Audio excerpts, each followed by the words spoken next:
This is the Four-Man Rush.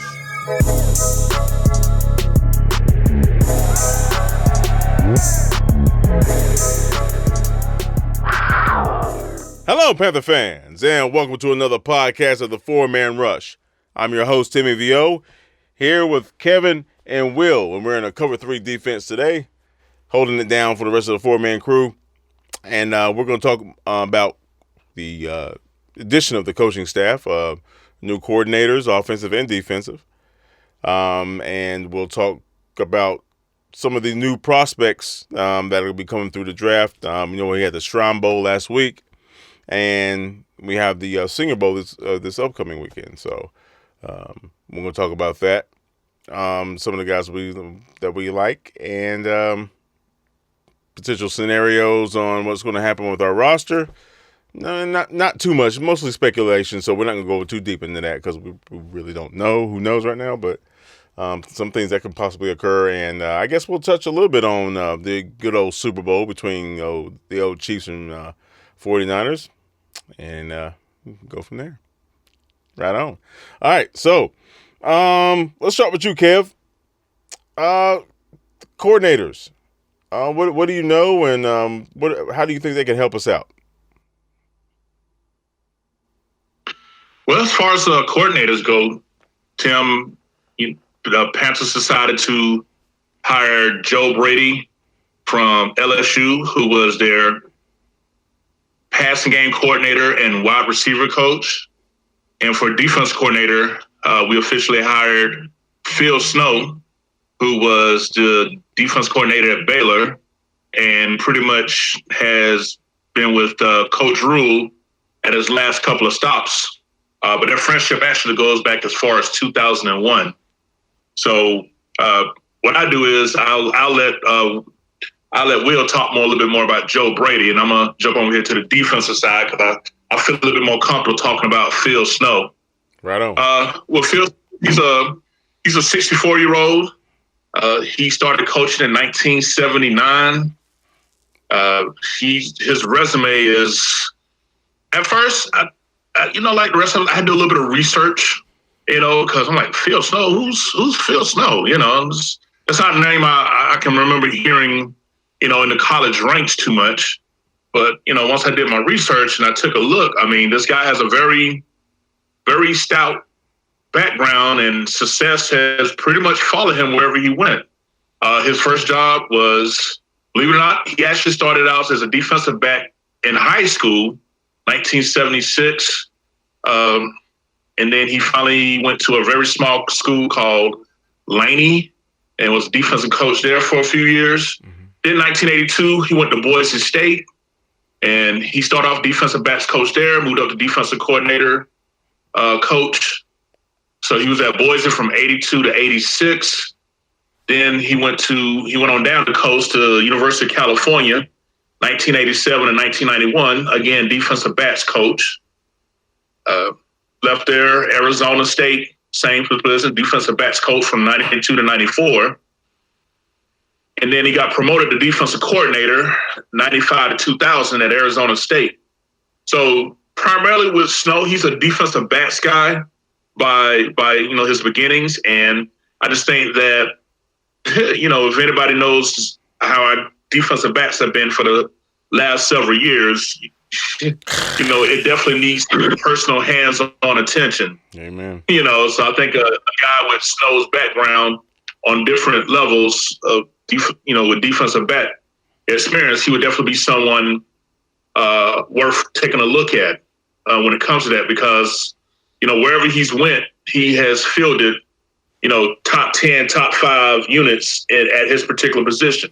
So, obviously, based on some of the things he said in his interview, he believes in being fast and being physical. He said X's and O's, that's fine, but if you can't play fast and physical, then you're not going to set yourself up to give yourself a position to win. So I think that's something that we definitely would like to see in our defensive backfield implemented as well. So just real quick, how him and Coach Rule linked up in 2001. He went to UCLA as their defensive coordinator. And actually, Rule came out there interviewing as a defensive line coach, and he had, been a fan of Snow, following him, and from the story that was shared by Snow, he pretty much bugged Snow to give him a job. So Snow okay, he took him on, and that's how they first linked up back in UCLA. So after he left UCLA, he went to University of Washington in 2003, 2004, was defensive coordinator there. Now, his only run in the NFL came from 2005 to 2008 with the defensive, with the Detroit Lions as their linebacker coach. That's his only stint in the NFL, was those 4 years with the Detroit Lions. So, and then from there, he went to Eastern Michigan from 2010 to 2012. Now, when Coach Rule took over at Temple, he reached out to Snow and was like, "Hey, I got the job here at Temple. I need a defensive coordinator. What's up?" And it was pretty much that cut and dry.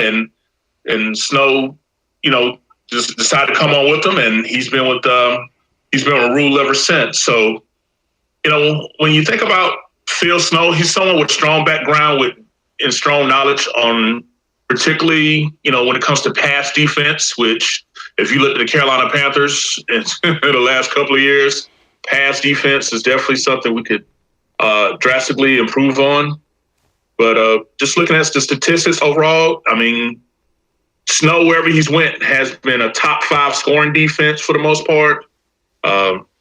His units has always been high in sacks, turnovers, and quarterback pressures. So he just got a resume that even though it's on a collegiate level, but success is followed everywhere he's went. It's not like he went to some, Power 5 conference school and put up, and didn't have success. He has success on all levels of college. So I think he'll be someone with the experience, the knowledge to definitely be an addition to the Panthers. And I'm definitely open-minded to see what he can do for us, moving forward. Right on, man. All right. Will? On the offensive side of the ball, the Panthers hired one of the hottest names out with offensive coordinator Joe Brady. A lot of people want to know what makes him so special. Why is he so hyped, and why is he one of the most sought-after offensive minds in football right now? I mean, he started as an offensive analyst with the New Orleans Saints in 2017 and 2018. So he worked under Sean Payton. And there, I mean, he did well, and I think he gained the respect of a lot of people in that organization. He got an opportunity at LSU in 2019, and Sean Payton said, "You're making a big mistake. You shouldn't go back to the college level. You need to stay in the NFL." But Brady, just followed his own path and joined LSU as a passing game coordinator and receivers coach. Now, although he didn't really call plays, their offensive coordinator, Steve Esminger, was the primary play caller. Joe Brady did a little bit of that, but you could see the impact he had on the LSU offense right away. He brought a lot of the Saints passing concepts to LSU. You could just see it. They use a lot of stick concepts, and they do a lot of option routes where, based on the coverage or the leverage that the defensive back is playing you, that's going to determine what route you run. And it worked so well for LSU this past year. They had the number 1 offense. They just exploded. Joe Burrow's 60 touchdown passes, won the Heisman Trophy. I mean, last year he was probably not even thought about, probably would have been a 6th round, 7th round draft pick, but his senior year under Joe Brady, he just exploded. So you're just seeing the results he was able to achieve with LSU, the experience he had with Sean Payton, and he's just become one of the most sought-after offensive minds out there. So Tepper and Matt Rule did what they had to do to drag him out of LSU and get him to Carolina to help with this team. So I think you're going to see, I don't expect them to come out like he did at LSU with 5 wide sets at the college level as much. I think you'll see a more balanced attack that you see in New Orleans. One thing he stresses is that he wants all skilled position players on the field to be threatening the defense in some way. So expect, you're going to see a revamping of that wide receiver core to complement Christian McCaffrey. The tight end's got to be a receiving weapon. So I think we're going to be looking at that position in the draft heavily. And, we have a lot to look forward to as far as this offense goes next year under Joe Brady. Now, one thing I will say, I think he's going to be a head coach in this league one day. So depending on how successful he is here, this could be like a 2 or 3 year rental before he gets head coaching offers and leaves. So I just think what I'm looking for him right now is just to establish an offensive system.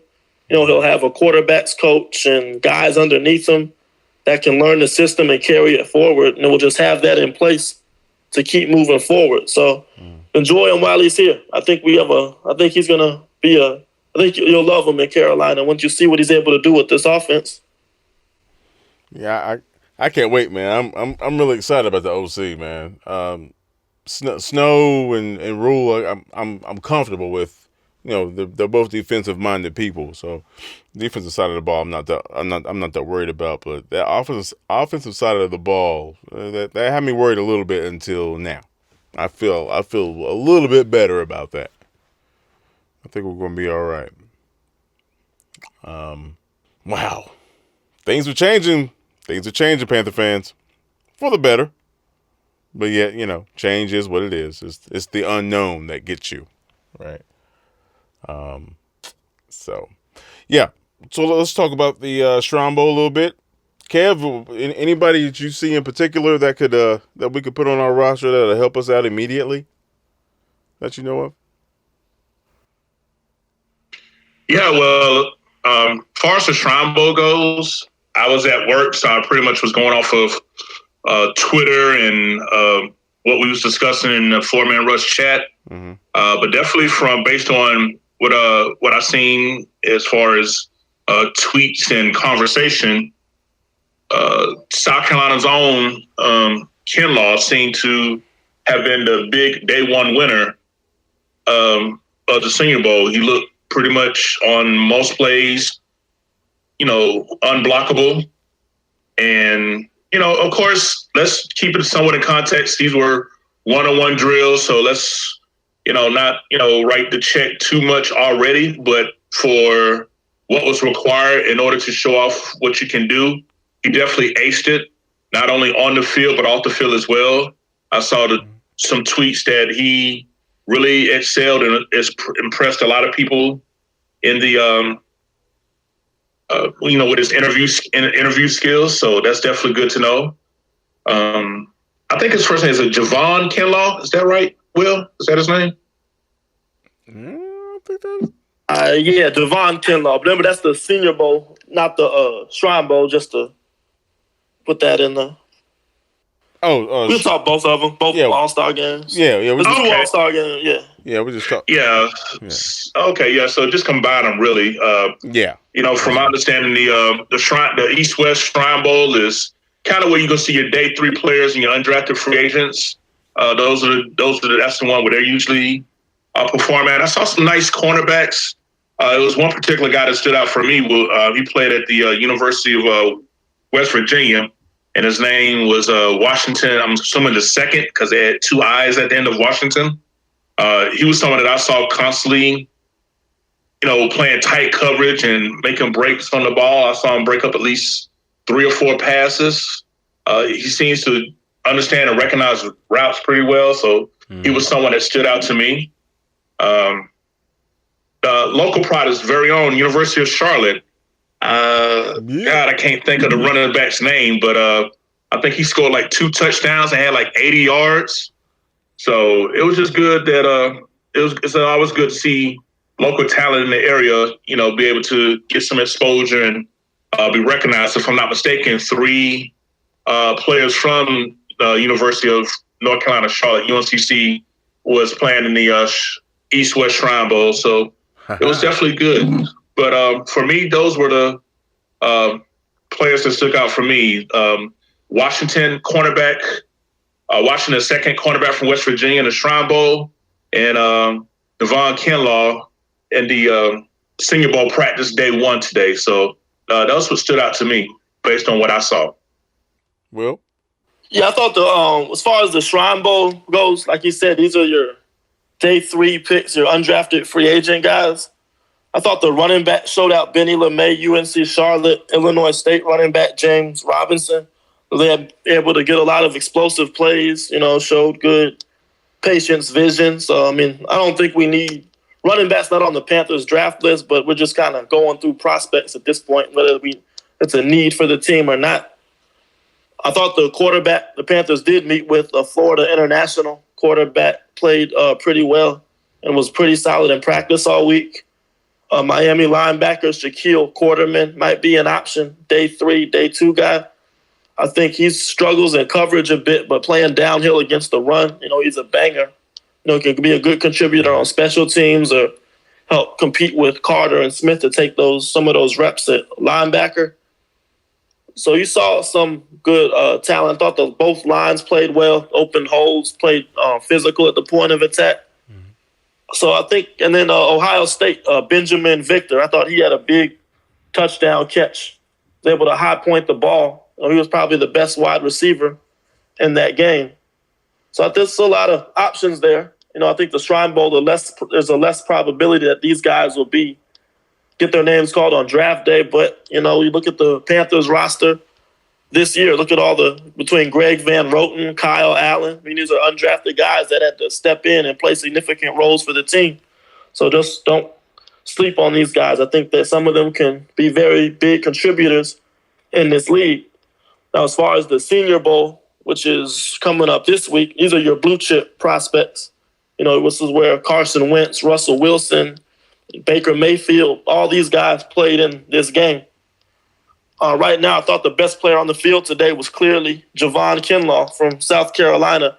I like this tape. We were talking about him back in October, November of this year. In that same conversation with Derek Brown. He's attending, but he's not playing because I don't think his draft stock's already set, so he doesn't really need it. But Kinlaw, he's powerful, explosive, got good hand technique, interviewed well, great backstory. He met with the Panthers last night and Coach Matt Rule. So I think he's definitely high on the Panthers' priority list. The quarterbacks, I think they have the most to gain at the Senior Bowl. Justin Herbert showed out today. He's a 6'6", 240-pound kid that can run, good arm talent. Didn't really live up to expectations this past year at Oregon. He did have a lot of issues with the talent around him. I thought the 65 drop passes was an incredible stat to me. So I expect him to improve his draft stock, probably be a top 10 pick. Jordan Love, another guy, Utah State.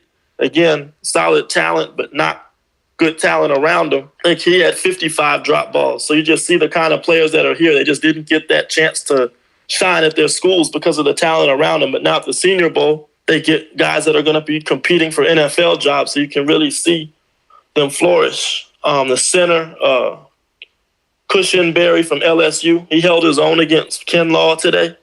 So I thought he had a good showing today. And then the wide receivers and cornerbacks, I thought Ohio State wide receiver was a good route runner. Van Jefferson from Florida, I thought was very solid today. And then Dane Jackson, a cornerback out of Pitt, same school that produced Darrelle Revis, was pretty solid in one-on-one drills today. So it's just day one. So guys are getting the jitters out, showing out in front of scouts. So we'll see how they do the rest of the week and ultimately on the game on Sunday. But just know the Panthers' entire coaching staff and Marty Herney is in Mobile, Alabama this week at this game. So that just shows you how big this week is in the scouting process. Make or break time can be, but it's still early. But it definitely give you an idea of what's out there and what we can hopefully pick up from it. So stay tuned, Panther fans. Stay tuned. So unless you've been under a rock, there was some good football on. Well, I don't know if I can say it's good football or not. Oh, man. Yeah, the choking is real, folks, especially in the playoffs. Wow. So I guess we'll talk briefly about who we think is going to win the Super Bowl and why. Me personally, I think the 49ers should pull it out because, you keep Mahomes from scoring the football, it gets a little difficult.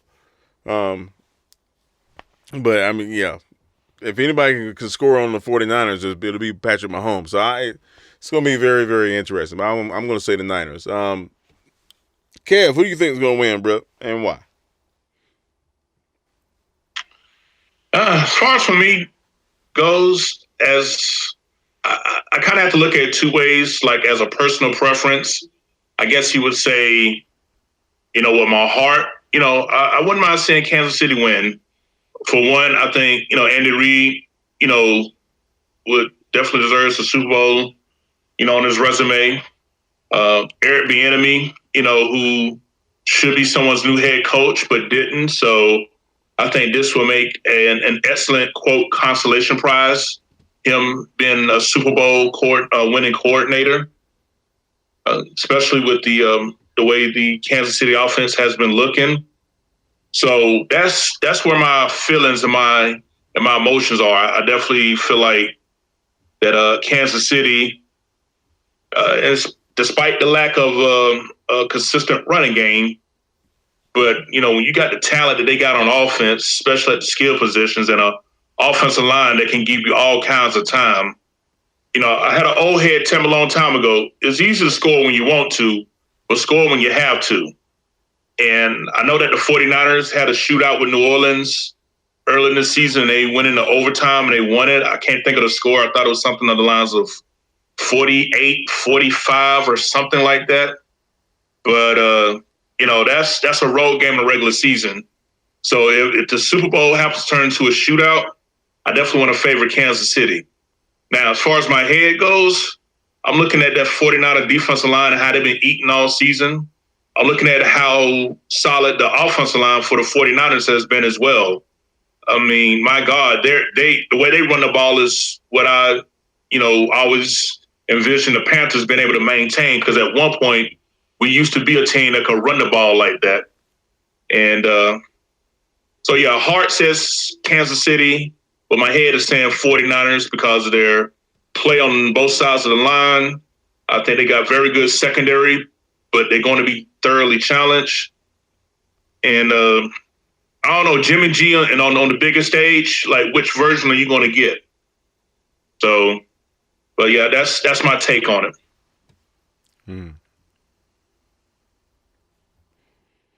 Well, yeah, I'm going to go with Kansas City on this one. I just think the quarterback is going to be the difference. I mean, it's Patrick Mahomes' time to win now. I think he just got to go out and, not take his moment for granted. I mean, I just think about the Panthers back in 2015. After the game, Cam and Luke and Greg, they were all kind of nonchalant about it. Oh, we'll be back. And they're confident about it, and it just never worked out that way. You never know if you'll get this opportunity again. So I think Patrick Mahomes will seize the moment.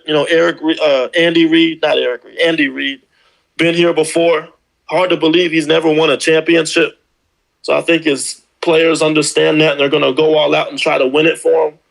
I think they have a much improved defense from last year. They're healthy.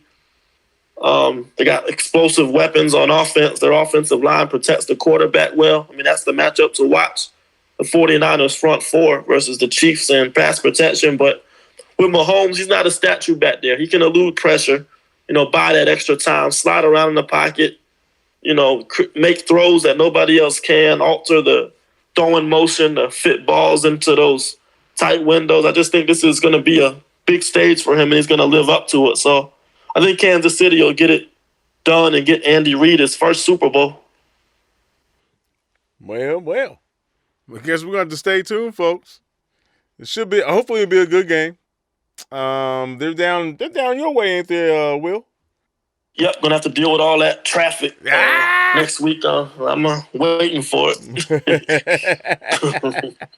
It's only for a few days, though. Hey, man. Hey, them parties going to be lit, though, bro. Ooh-wee.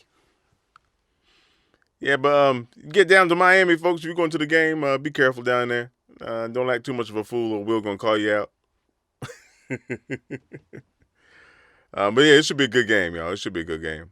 Love to see a good defense against a good offense, and something's got to give. So, we'll see. Well, any parting shots, gentlemen?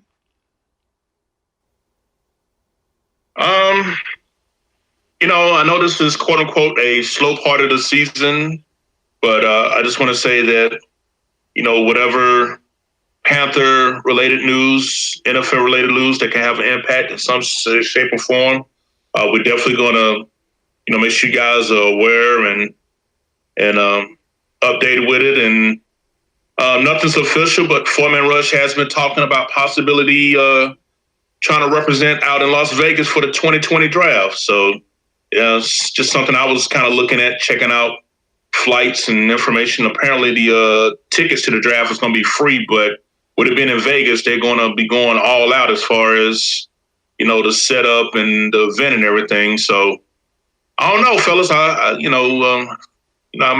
might be taking that trip out to Vegas, man. It'd definitely be nice to have Four-Man Rush on the scene. So definitely keep you guys posted as we get closer to that date. I know. Yeah, I saw something where they're gonna have the in front of the Bellagio. They're gonna have the stage on the water, and the players are gonna go when they get selected. They're gonna be on a boat, and the boat's gonna take them to the stage to shake the commissioner's hand. I don't know. I guess Vegas always got to do everything so extra, but it's a show at the end of the day, just for entertainment, I guess. Man, what better idea than to be entertained? I have to say. Well, thanks, folks, for checking out the Four-Man Rush podcast. Like Kevin said, it is the preseason to the off season. Coming up on the Super Bowl, but it's just not the same if we're not in it. So yeah, that's how that goes. But thanks so much for you guys for checking out the Four-Man Rush podcast. Make sure you check out our social media platforms. Of course, Facebook, Twitter, Instagram, YouTube, and TikTok. Drop videos on there every once in a while. And please check out the articles in the Four-Man Rush website. That's www.thefourmanrush.com.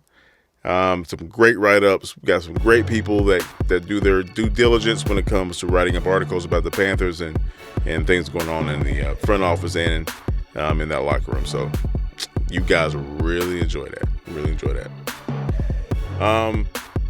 So whether you're listening to this podcast in the morning, afternoon, or evening, please take care of yourself. Don't drink too much Kool-Aid. And as always, keep pounding. Clear.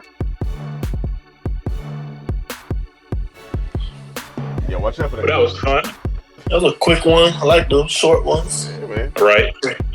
Right to the point, man. Get to the point, man. We fucking around.